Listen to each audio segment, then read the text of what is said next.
Bonjour à tous. Grand entretien aujourd'hui du ministre délégué en charge de la transition numérique et des télécommunications, Jean-Noël Barrot, est sur le plateau de Smartech. Merci beaucoup de nous avoir accordé cet entretien. On va passer une vingtaine de minutes ensemble. Vous êtes ministre chargé du numérique, si je raccourcis, depuis cet été, l'été dernier, donc c'est assez récent. Alors tout le monde ne vous connaît pas forcément, donc je me disais que ce serait intéressant de resituer un petit peu votre parcours. Vous avez un profil qui correspond très bien d'ailleurs à ce qu'on attend aujourd'hui d'un ministre du numérique, puisque vous avez démarré dans la prestigieuse université, le MIT aux États-Unis. Vous êtes aussi économiste, vous avez publié plusieurs travaux dans des revues internationales sur l'économie et l'innovation. Vous avez le profil, je dirais, parfait. Vos premières rencontres avec l'écosystème, comment se sont-elles passées? Qui vous avez vu en premier quand vous êtes arrivé en poste? J'ai vu un certain nombre d'acteurs dans les différentes dimensions de ce ministère. Ce ministère, il a parmi ses missions la protection de nos concitoyens dans l'espace numérique. Et il y a un certain nombre d'acteurs qui sont mobilisés sur ces sujets, en particulier les acteurs de la protection de l'enfance. Ce ministère, il a aussi pour mission l'accessibilité et l'inclusion dans l'espace numérique. Ça passe par la couverture des réseaux de télécommunications et ça passe ensuite par l'inclusion de celles et ceux qui sont les plus éloignés des usages numériques. Là aussi, un certain nombre d'interlocuteurs à rencontrer. Et puis enfin, la troisième mission de ce ministère, c'est évidemment le soutien à l'innovation, le développement de la French Tech, le virage vers plus de souveraineté que le président de la République, le gouvernement et que moi-même avons à cœur de lui faire prendre. Et donc, évidemment, un certain nombre de rencontres dans ce domaine-là également. Et dans l'ensemble... Beaucoup d'attentes de tout l'écosystème sur les trois sujets que vous abordez. Et la bonne nouvelle, c'était aussi qu'on avait enfin un ministère délégué auprès du ministre de l'économie, mais une importance montante de ce sujet, on le voit bien au sein du gouvernement. Je passe très vite parce qu'on va rentrer plus en détail sur chacun des sujets que vous avez abordés. Donc je passe très vite sur ces premiers mois pour arriver là en janvier. Vous avez effectué votre premier voyage au pays des Big Tech. Vous êtes allé voir ces géants du numérique à l'occasion du CES à Las Vegas début janvier. Votre rencontre avec Elon Musk, comment s'est-elle passée, puisque vous allez nous offrir là les premiers retours finalement en direct? Alors d'abord, je suis allé aux États-Unis pour accompagner les 170 startups qui figuraient dans le pavillon français du CES. Oui, première délégation étrangère. Première délégation étrangère, et la France sacrée championne de l'innovation cette année, qui est le titre le plus prestigieux du classement du CES, donc une grande fierté. Une grande fierté également de voir à quel point la France est reconnue comme une grande nation d'innovation aux États-Unis à une douzaine d'heures. Ce qui n'était pas forcément gagné ce qui n'était pas il y a forcément quelques années. Gagné, puisqu'il y a encore 20 ans, le président des États-Unis disait que le problème avec les Français, c'est qu'ils n'avaient pas de mots pour traduire le terme d'entrepreneur. Donc il y a évidemment quelque chose de fondamental qui a changé. Et puis effectivement, juste après le CES, nous sommes allés à San Francisco pour rencontrer un certain nombre d'acteurs et évoquer avec eux les questions de régulation auxquelles nous sommes profondément attachés, à commencer par Elon Musk, le patron de Twitter, auquel j'ai rappelé notre attachement à ce qu'il puisse le plus vite possible se mettre en conformité avec les nouvelles règles européennes du règlement sur les services numériques, le DSA, qui va en rentrer en vigueur prochainement. Il nous a répondu que c'était bien son intention et que les équipes de Twitter se rendraient au mois de janvier aux réunions préparatoires organisées par la Commission européenne. Donc des signaux plutôt rassurant, même si nous restons extrêmement vigilants. Il avait dit la même chose d'ailleurs à l'époque du déplacement de Thierry Breton. Il avait dit qu'il se plierait tout à fait à la réglementation européenne. Là, vous avez pu lui épingler même le coq de la French Tech. Il n'y a pas un décalage entre ces déclarations, le fait qu'il se montre effectivement comme tout à fait en accord avec la position française en matière de politique numérique, et ce qu'on voit aujourd'hui sur Twitter? Le juge de paix, ce sera l'application du DSA. Soit Twitter se conforme à nos règles, Et dans ce cas-là, tout ira bien. Soit l'entreprise ne s'y conforme pas et alors elle s'expose à une amende qui ira jusqu'à 6% du chiffre d'affaires mondial, c'est-à-dire 300 millions d'euros si on s'appuie sur le chiffre d'affaires de l'année dernière. Et en cas de récidive, elle pourrait être interdite sur le continent européen. Ceci étant dit, notre souhait, c'est que Twitter puisse se conformer et puisse continuer à œuvrer dans le sens des priorités qui sont les nôtres. Je l'ai interrogé sur la protection des mineurs dans l'espace numérique, dont il nous a dit avoir fait une priorité première. De même que sur la question de la désinformation et de l'enfermement dans des bulles que des réseaux comme Twitter provoquaient dans l'espace public, autant de sujets sur lesquels il escompte faire un certain nombre de progrès. Il était comment ? Il était volubile ou plutôt à l'écoute ? Il était à l'écoute, mais il était également tout à fait ouvert pour expliquer quelle est sa stratégie. Maintenant, je reste et nous restons particulièrement vigilants et attentifs à ce que ces mots soient suivis d'effets. Et ensuite, effectivement, à l'issue de cette rencontre, je lui ai remis et épinglé à la boutonnière le coq rouge de la French Tech. Elon Musk est avant tout un entrepreneur qui a créé des entreprises d'envergure mondiale, extrêmement disruptives, et c'était une manière de faire de lui un ambassadeur de notre coq rouge. Excellente idée.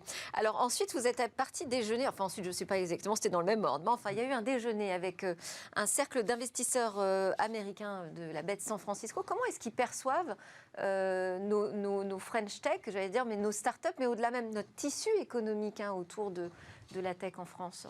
Je crois qu'il y a une reconnaissance unanime de ce que la France produit des talents qu'il est difficile de trouver ailleurs qu'en France. D'ailleurs, un certain nombre de ces talents s'exportent et on les retrouve dans la Silicon Valley et j'ai eu l'occasion de rencontrer certains d'entre eux.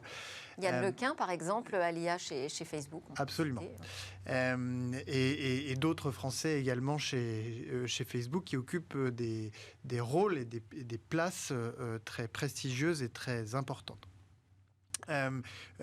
Et d'autre part, la reconnaissance qu'il y a quelque chose qui a fondamentalement changé depuis 10 ans et singulièrement depuis 5 ans et l'élection d'Emmanuel Macron en France, avec l'émergence d'entreprises très prometteuses, de forte croissance, atteignant le statut de licorne dans tous les domaines, à la fois dans les domaines du software, du logiciel, du SaaS, comme on dit dans le jargon, mais aussi désormais dans les secteurs comme la Green Tech, par exemple, puisque la France est désormais le premier écosystème Green Tech en Europe, le deuxième après les États-Unis, et que cela, depuis les États-Unis, ça se voit. Ça se voit.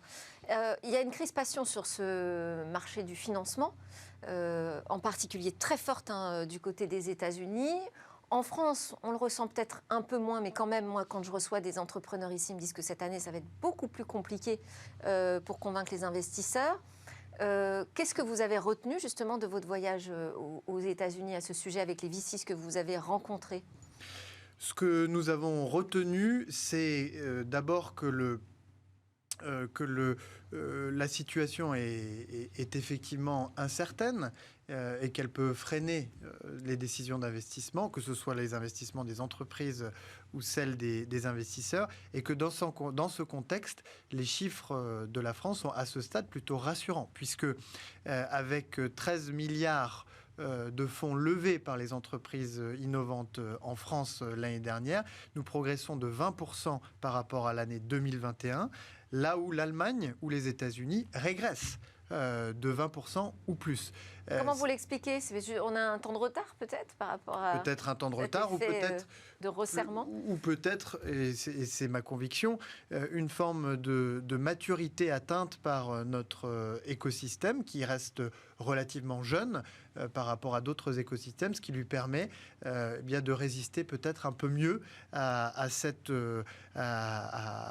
qui se passe sur le plan des financements. Les investisseurs que nous avons rencontrés évoquent évidemment une forme de ralentissement de la levée de nouveaux fonds dans le courant de l'année 2023.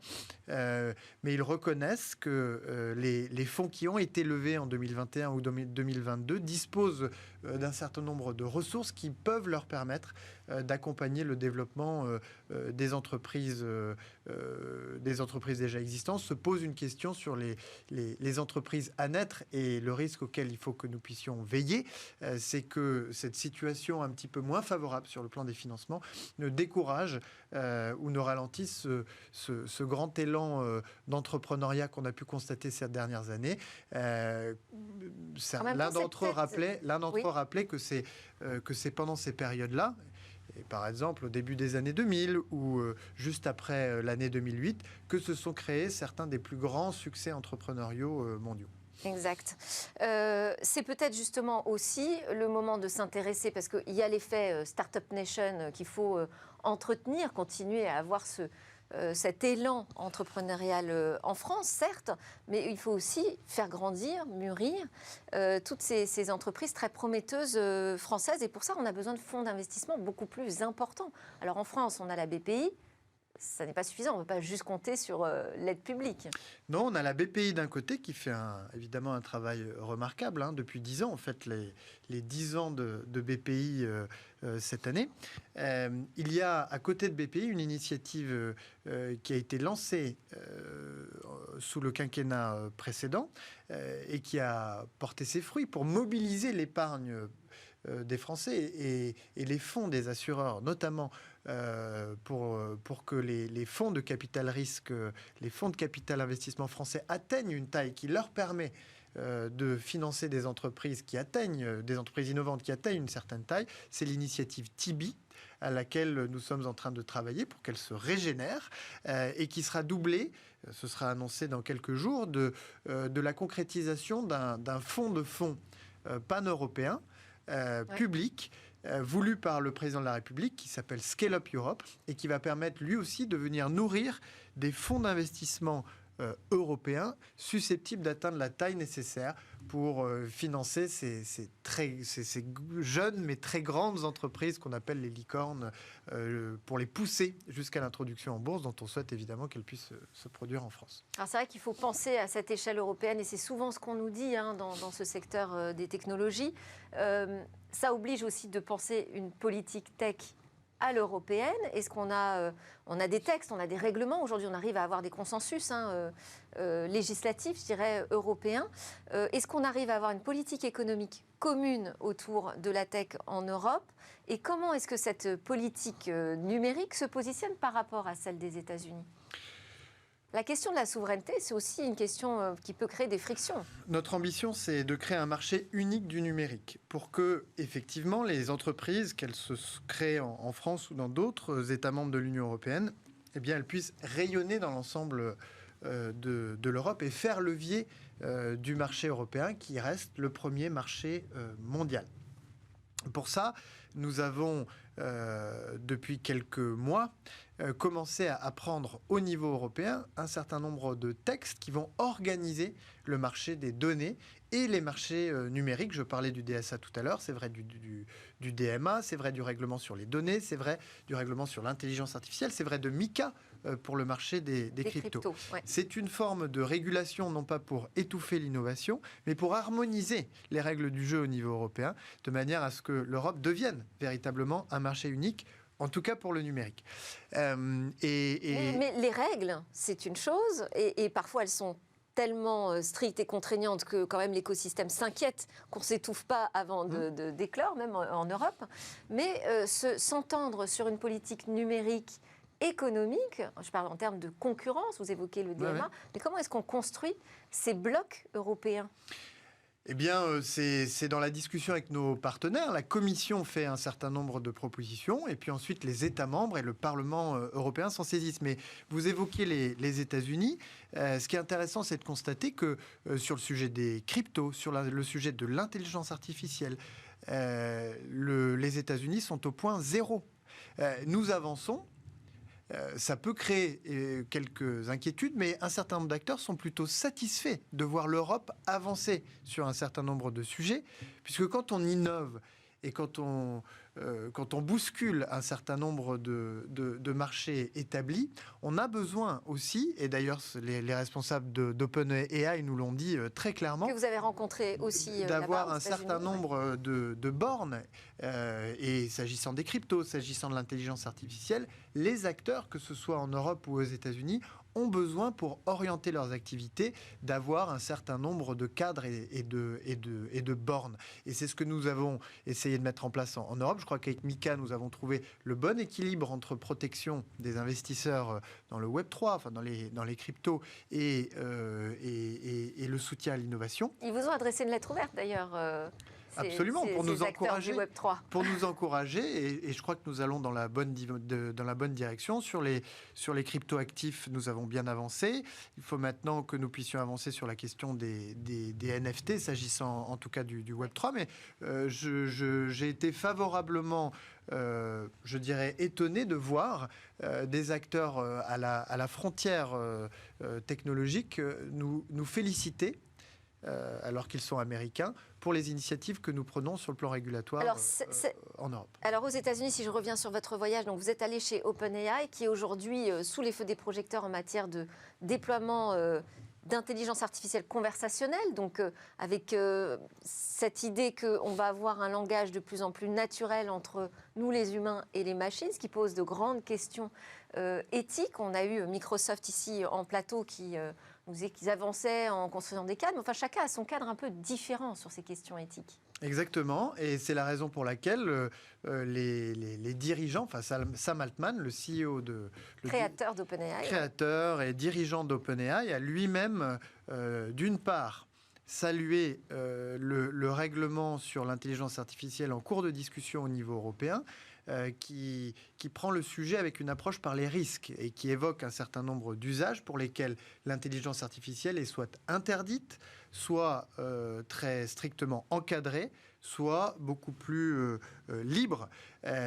Et par ailleurs, Sam Altman a aussi évoqué la nécessité, au-delà de ce règlement pour l'intelligence artificielle, que la puissance publique, que les États donnent un certain nombre de lignes directrices ou en tout cas de bornes éthiques sur le sujet de l'intelligence artificielle. Il vous a semblé qu'on était en phase culturellement sur ces questions éthiques entre les États-Unis et l'Europe ? Sur les questions éthiques, vous avez raison, il y a des différences qui peuvent s'exprimer d'un continent à l'autre et d'une culture à l'autre. Il y a aussi un certain nombre de convergences. Nous avons en France un comité national pilote pour l'éthique du numérique qui a depuis quelques années rendu un certain nombre de travaux, y compris sur les agents conversationnels. Et je crois qu'il faut progressivement qu'on puisse avancer vers quelque chose qui ressemble à, je dirais, une appropriation de ces questions éthiques dans le débat public, de la même manière que ces questions se sont posées et ont été appropriées pour les questions de bioéthique. Alors, le temps passe très vite. Je voulais qu'on dise un mot du service universel du très haut débit que vous appelez de vos voeux. Qu'est-ce que ça va changer vraiment rapidement ? Je veux d'abord rappeler qu'on m'a remis hier un rapport qui fait le bilan des 10 années du plan France très haut débit, dont on va là aussi fêter le 10e anniversaire cette année, et qui montre que c'est un vrai succès. C'est un vrai succès puisque cette politique a atteint ses objectifs sans dépassement de coûts et avec des effets très concrets. L'arrivée de la fibre... en tout cas c'est ce que montrent les travaux des chercheurs qui ont rédigé le rapport, a permis de créer des emplois, de créer des entreprises, de créer de la valeur ajoutée. Il reste encore évidemment un certain nombre de difficultés à lever en matière de qualité et bien sûr de raccordement des derniers logements qui sont les plus difficiles à faire. Pour parachever ce plan France très haut débit, il nous faut effectivement ouvrir un droit au très haut débit pour tous. Ça veut dire quoi ? Qu'est-ce que ça change ? Ce que ça change, c'est une forme de garantie pour chacun de nos concitoyens d'avoir un débit minimal, d'avoir accès à des tarifs sociaux, quel que soit le lieu où ils se trouvent sur le territoire national. C'est un travail que j'ai annoncé il y a quelques semaines et que nous engageons avec pour objectif de le terminer d'ici l'été pour pouvoir lancer une expérimentation sur sans doute, même si ça reste à affiner, les communes qui font partie des premières à être passées du cuivre à la fibre. Alors, autre sujet que je voulais qu'on aborde ensemble, c'est sur la cybersécurité. Vous avez annoncé un plan blanc cyber pour répondre aux nombreuses attaques qui ont touché les hôpitaux en France. Quelles ont été là, les premières peut-être actions qui ont été menées depuis le début de l'année? Parce que ce plan a été annoncé en décembre, donc je sais qu'on est au tout début. C'est un plan qui agrège un certain nombre d'initiatives portées par différents ministères pour effectivement apporter des réponses très concrètes aux hôpitaux. Je veux dire que s'agissant du plan de relance qui s'est déployé sous la responsabilité de Bruno Le Maire, ce sont 150 hôpitaux qui ont été ciblés dès 2021 pour pouvoir bénéficier de parcours de cybersécurité.